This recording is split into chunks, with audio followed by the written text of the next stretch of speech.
I'd like to start by thanking all of you for coming. We, the family, are very grateful for all the support that you're showing us and Mom. So thank you once again for taking time out of your busy Fridays to come here. It's amazing that so many of you have come, and I want to say from all of us that we are deeply appreciative for the support that you're showing today. During my first 10 years of practice, after I finished my psychiatry residency, I worked in tertiary care centers. Saw about 20 people a day, maybe 6 to 7 days a week often. And out of the 40 or 50,000 patients that I served during that time, I had about 100 cases of people that experienced what is now called near-death experiences. I'm sure most of you are familiar with this. It's a very popular topic. It happens a lot. It's reported a lot on social media and YouTube and so forth, so I'm confident that most of you have seen these stories. And for those of you that may be less familiar, these are individuals that have suffered cardiac arrest. They died for a short time, and then they're resuscitated, usually by the medical team, sometimes. But when they came back, like in my case, I was working at Botsford Continuing Care, and I got referred all these patients that had been resuscitated by Botsford staff or the staff in another hospital. But when they were resuscitated, they came back telling crazy stories. They talked about, while they were dead, coming out of their bodies, seeing dead relatives, seeing Jesus, going into a tunnel, going into the light and meeting God, all this kind of stuff. And when you describe that kind of phenomena, and nobody else can see it, you get a psych consult. So that's what happened, and that's how I ended up interviewing all these people. Now, some of my patients were asked to make a choice. Do you want to stay, or you want to go back to Earth? Almost all of my patients, however, were not given a choice. That was actually quite rare. They were told something like, you still have work to do, it's not your time. And they were forced to come back to Earth, usually very much against their will. Then I stopped working in nursing homes and became an outpatient psychiatrist at several locations, including Perspectives of Troy. So I no longer had access to so many dying patients like I did when I was at Botsford. However, during my first year at Perspectives as an outpatient psychiatrist, a man came to me, let's call him Joe, with severe depression because of his near-death experience.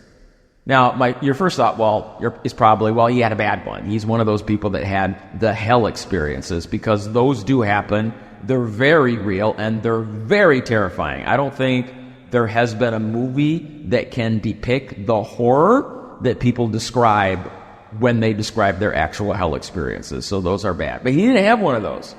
He didn't. He had a good one, okay? Joe had suffered a massive heart attack, and the EMS had revived him.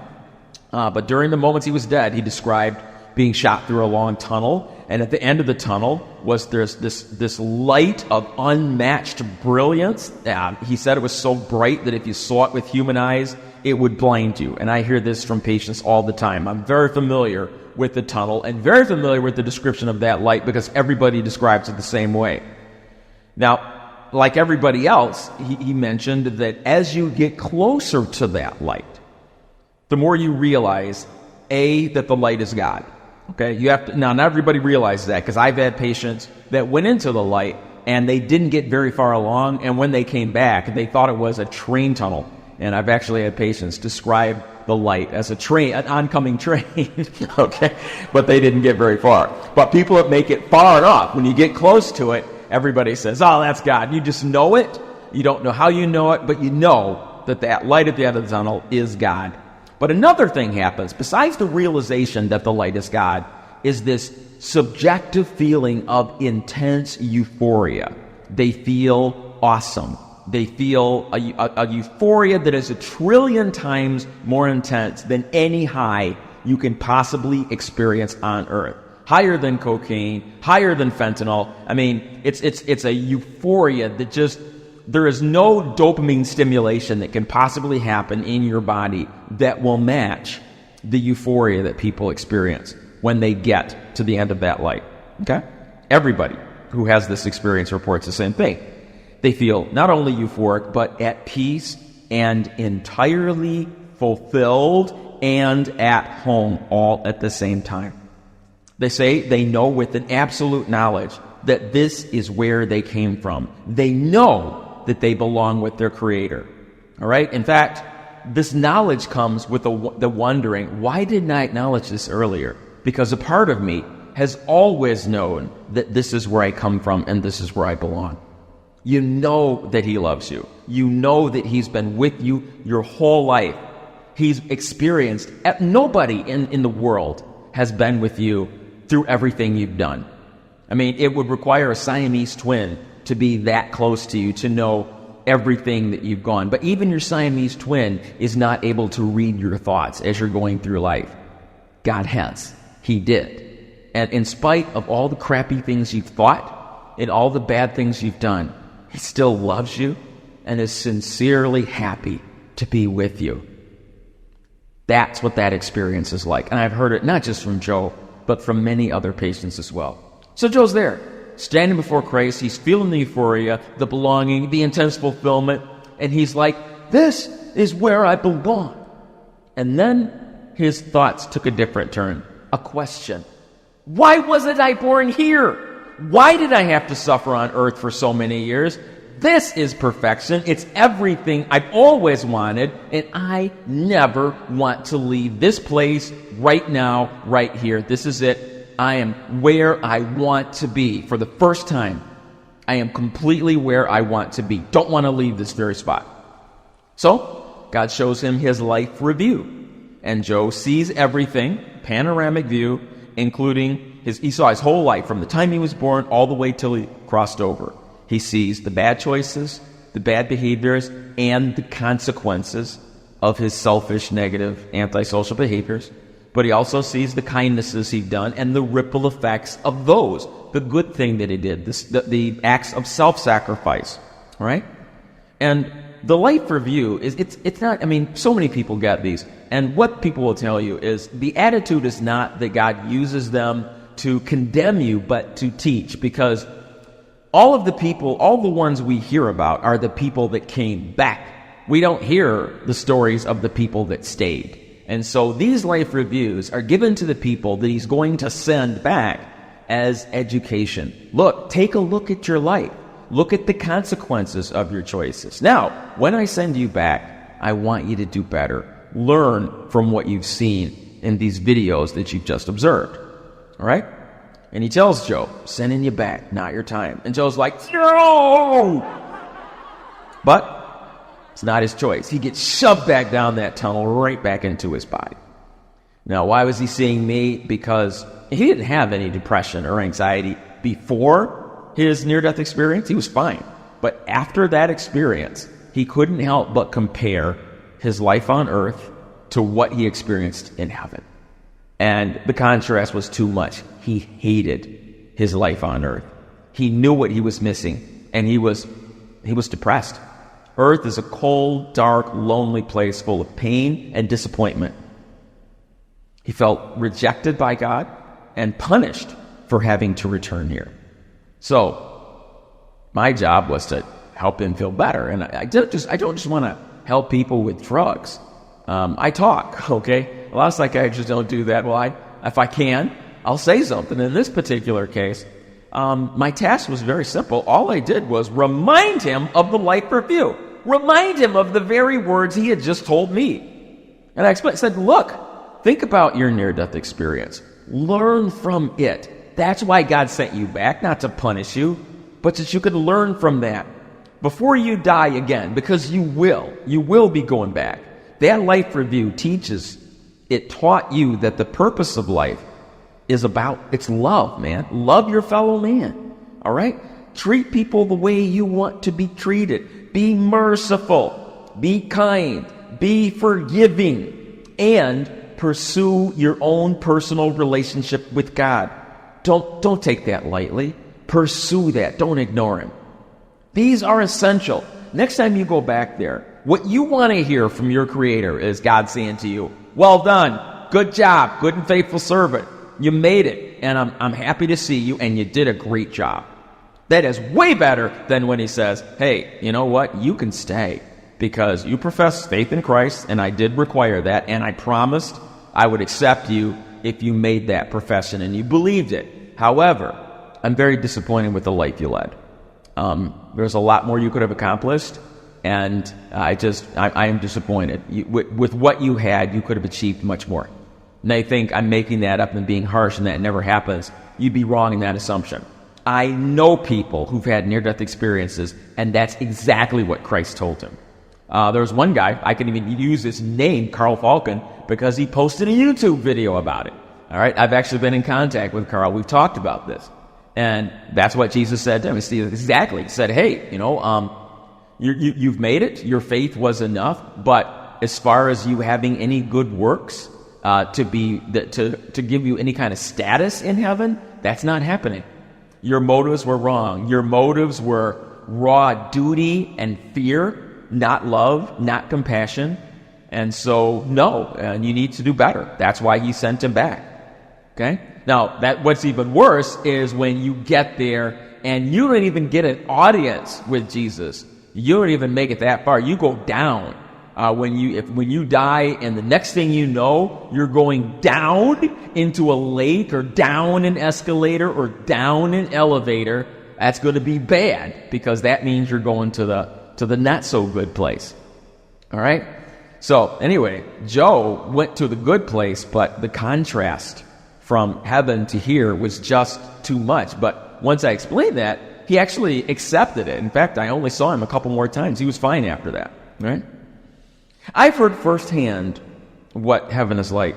I've heard that this would be stories over so many people. I told you, I've interviewed them personally over 100 times. I've had literally in my career. And I'm being conservative, by the way. If you think I'm exaggerating, I'm being conservative.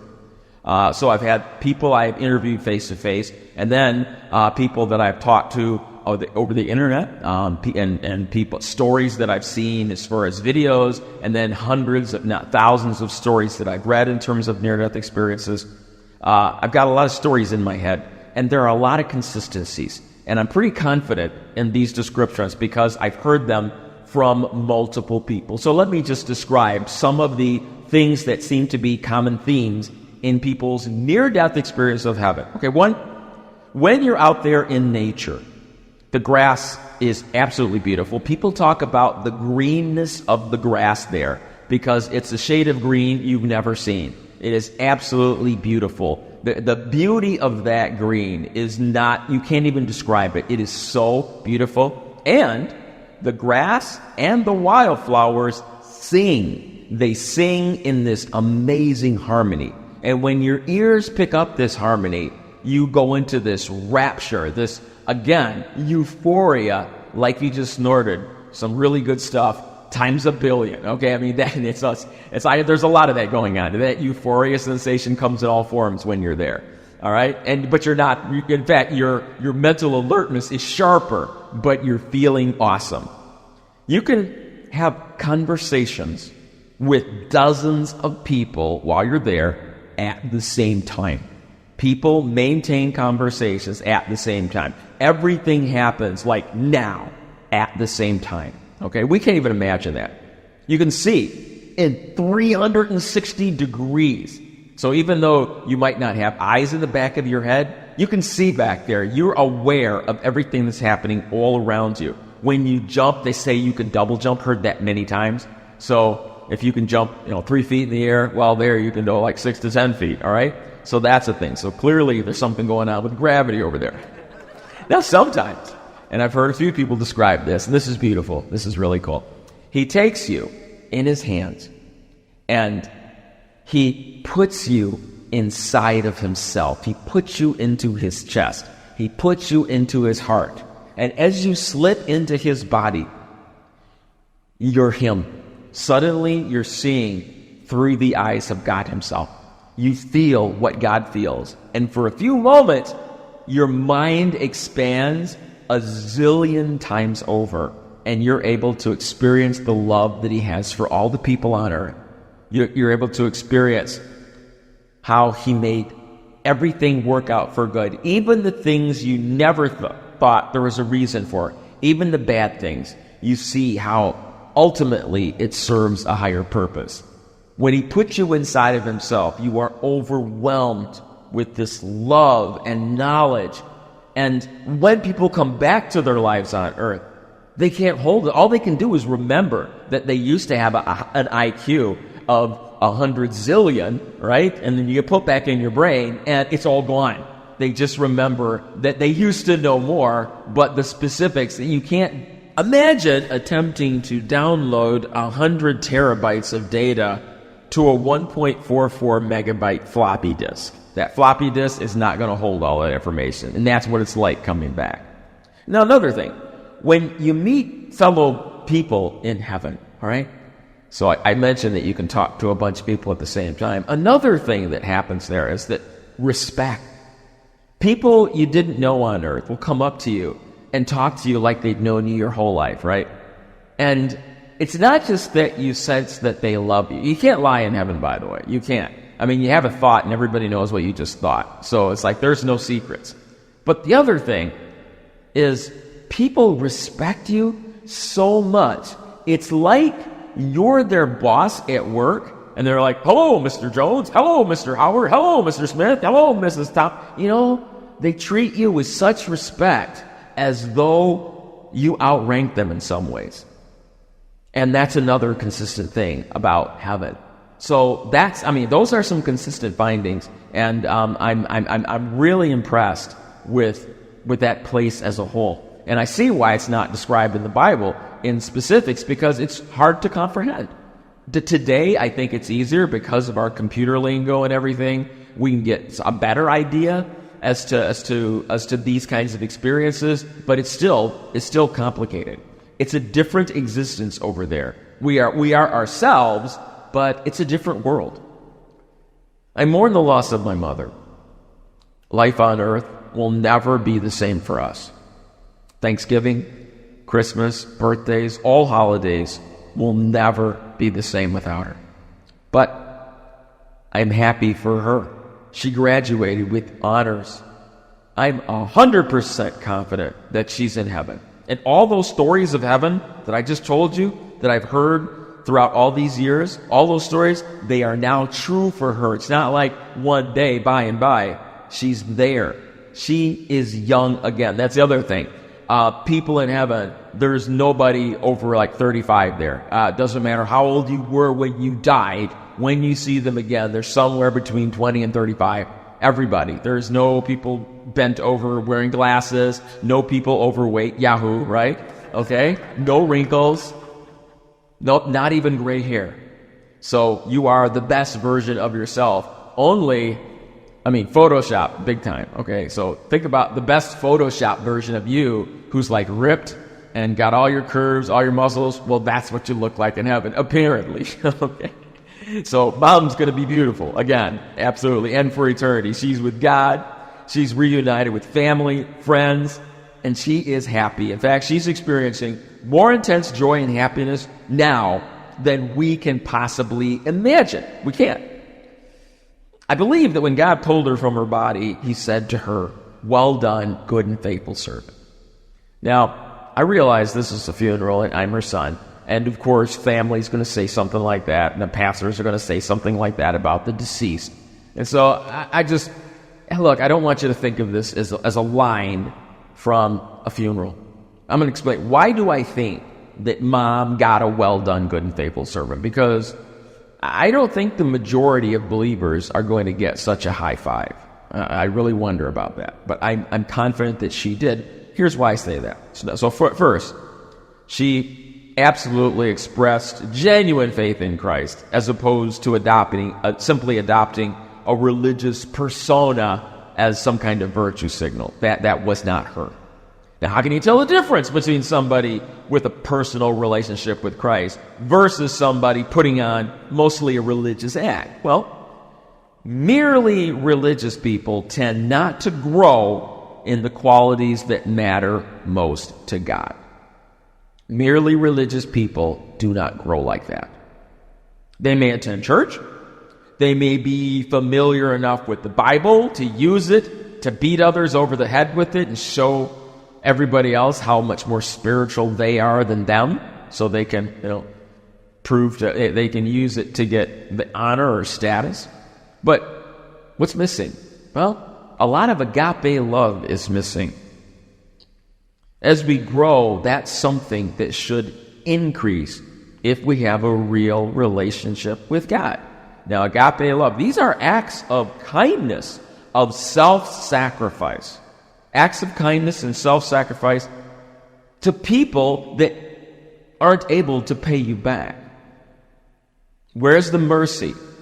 Where's the forgiveness? Are we seeing that as we get older? Do we see more mercy, more forgiveness?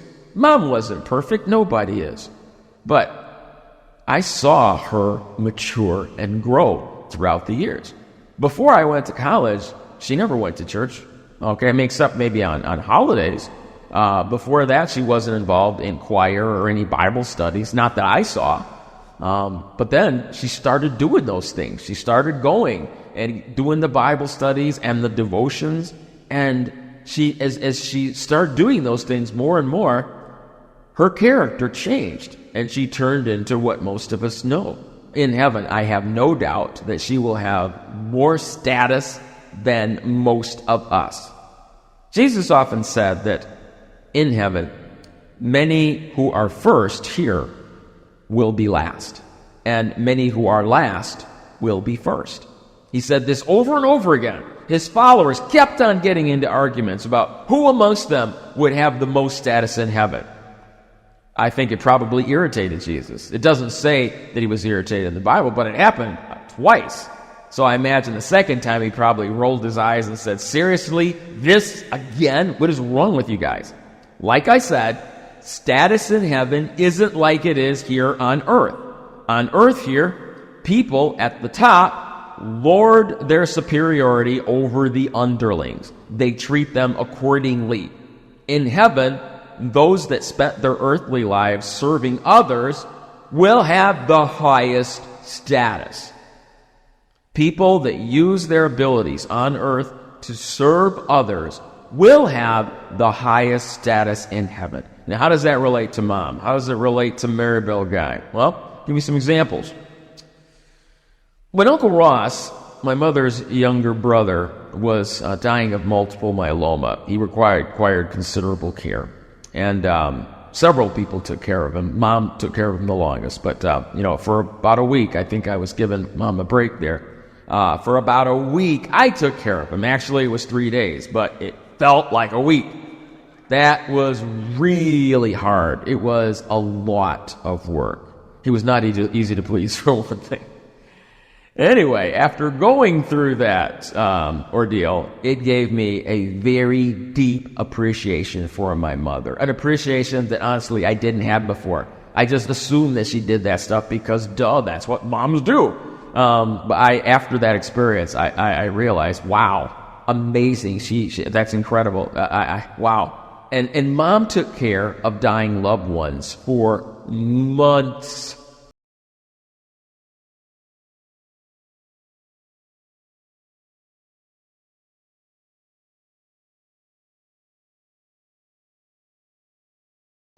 For a period of months before they died. Mom took care of her father, then her husband, then her mother, and then lastly her brother, Uncle Ross. For months! And you know what? I never heard her hesitate before bringing them into her home and turning the living room into a hospital room. I never heard her complain about the job either. She never blamed or resented them for making her work. Taking care of somebody who requires that much care, that is one of the most selfless, kind acts of service that one person can do for another. That is the most generous and loving thing that you can do. And you know what? That is actually more than Jesus' example of the Good Samaritan, where, the Good Samaritan finds the guy that's been beat up along the road and he takes him to a hotel, gives the innkeeper some money and says, take care of the guy, put him up for a while, and whatever care he needs, put it on my tab, right? Well, taking care of the guy yourself, that's much more even. It's one thing to, give him some money, but to do it yourself, wow, that's a huge sacrifice. That's a huge act of love. She did that with affection and love without complaint 4 times. If she did what she could to prevent her loved ones from going to a nurse home if she could help it. And when it was her turn to be the dying patient in the living room, well, she had it rough that last year. Our thanks once again go out to Sherry Rowland for the help that she gave us in helping to care for Mom to make that possible. But it was rough. It wasn't easy. Fortunately, there were long periods when she was pain-free, but there were other periods when there was pain. It hurt for her to move any of her joints due to severe arthritis. I mean, that was a huge factor. You know, when we tried to move her from the bed to the chair, for example, we had to be so careful. And the whole time, she was in horrible pain. Just moving her legs and arms, her joints were practically frozen with arthritis. So it was torture.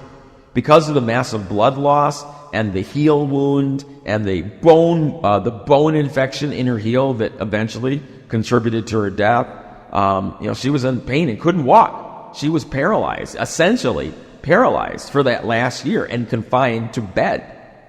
She, for the last year, was essentially blind in one eye as well. Can you imagine that for yourself? Being confined to a bed, unable to move, having to leave your neck in one crooked position because that's the only position you can find comfort in, not being able to see in stereo vision. That's where she was, okay? Did she respond with self-pity, bitterness, anger? Did she lift her fist to God and blame Him for allowing her this trouble? No. Up until she was physically compromised, she did her daily devotions. Okay, whenever she came to my place, spend the weekend, she always get those devotional books out, and she read her lessons every morning. I've had many widowed patients who repeatedly complain about being left alone, complaining that their spouse died and left them alone all those years ago, and I'm still here. And they blame God for their misfortune. Why? Why am I still here? Why did you take them? When Mom talked about Dad, did she complain and get angry with God? No. Here's how she said every time, and those who remember her know this for a fact. Whenever she talked about Dad, what she said, I am so grateful that God gave them to me to be my best friend for 35 years. That was her. That's how she reacted, with thankfulness. Mom's spiritual gift was obviously exhortation, the ability to encourage others. She was fantastic at encouraging others. We all love cooking for her. Let me tell you, I did, because whatever you cooked, she would taste that. Oh, this is so good. It didn't matter. It's like just about everything. She made you feel great, like you were a chef. When you bought her a gift, she was like, oh, just what I needed. Thank you. Man, a new power saw, just what I want, right? She would just go out of her way to automatically go into extreme appreciation mode so that you felt special. When you came for a visit, she always had a genuine smile, and she would tell you within a half an hour, guaranteed, usually sooner, she would tell you something about yourself that she admired. I don't care if it was the color of your shoes, your hairdo, whatever, promotion at work, she'd find something to lift you up. And it was so natural for her until she died. I don't think I appreciated that. I took it for granted. That's just Mom. But then when you think about, okay, when she's gone, what's the world going to miss? And that came, first thing popped into my head is wow, that encouragement, that automatic encouragement that she did naturally. In the last couple of weeks, she was in considerable pain. She would lay there with her eyes closed, her forehead would be very wrinkled, and she would moan very loud in pain. She wasn't trying to get attention. That's just how bad it was hurting her. And it was hard to take. It was hard to just sit there and listen to her moan like that, because I wanted to know, hey, it's time for another pain med. I don't want her suffering. So I go over there and I go, Mom, where is it hurting? Are you in pain? How bad is the pain? Because I want to know, how much medicine do we need to give her? She'd open her eyes, look at me in the face, and see that I was worried. And then she would lie. I'm fine. I'm fine. No pain. No pain. While she's wincing in pain. She didn't want us worrying about her. She told Sherry once that she didn't want to be a bother. She didn't want to be a burden to anybody.